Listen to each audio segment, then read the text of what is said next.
Series creators Brian Koppelman and David Levine tell The Hollywood Reporter that the ending was crafted for the billions obsessives who stuck around with the finance drama for 7 seasons, and potentially into multiple spin-offs on the other side.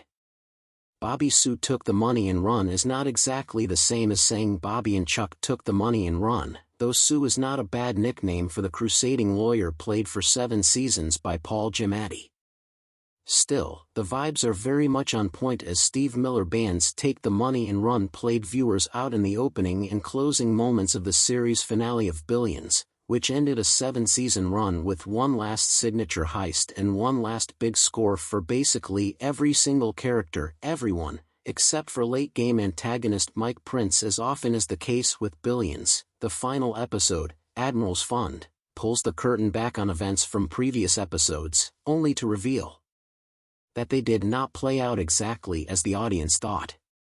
It looked like the holy alliance of Chuck Rhodes, Giamatti, money-making Bobby Axelrod, Damian Lewis, mental giant Wendy Rhodes, Maggie Siff, and their compatriots were dead in the water in their crusade to stop egomaniacal billionaire Prince's historic run toward the White House.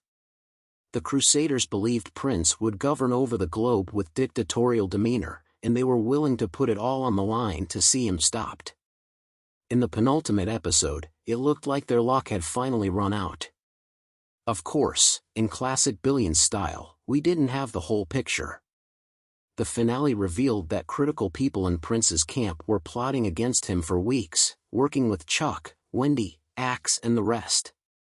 Through a series of financial gymnastics best left to smarter people to explain, the heroes of Billions, such as they exist in this world, are able to yoink the vast majority of Prince's wealth away from him and redistribute it among the vast majority of the Billions cast. Prince's White House run is derailed, and everyone else is either millions and millions of dollars richer, or at least satisfied enough with a job well done.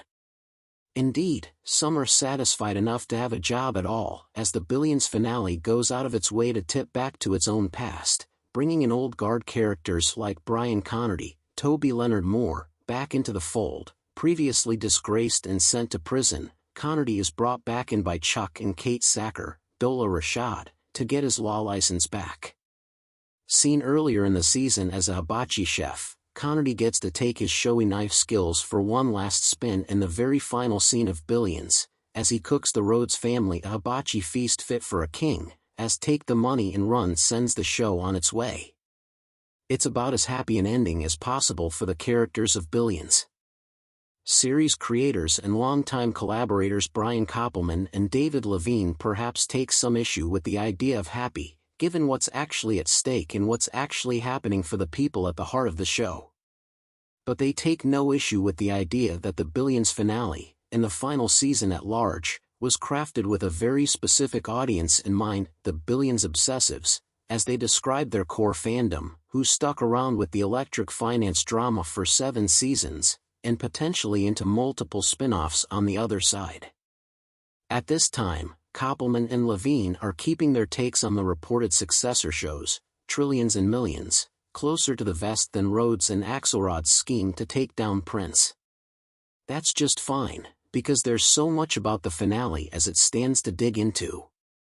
Below, they do exactly that in a conversation with The Hollywood Reporter about how the Billions finale came together, including shaping that last scene, and why Damian Lewis' decision to return after a full season away was the catalyst for the ending's final shape. How did you arrive upon the final scene, Brian Connerty, Toby Leonard Moore, cooking a hibachi dinner for the Rhodes family? It's so specific. Brian Koppelman, it really came together when we were writing the episode.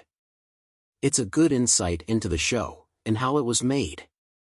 Maybe 6 or 7 years ago, Toby Leonard Moore happened to mention to Dave and me that when he was working his way through school, he worked as a teppanyaki chef. David Levine, when one of our actors tells us about a special skill they have, we file it away to be deployed later. Such as Kate Sacker speaking fluent Italian, because Dola Rashad speaks fluent Italian as well.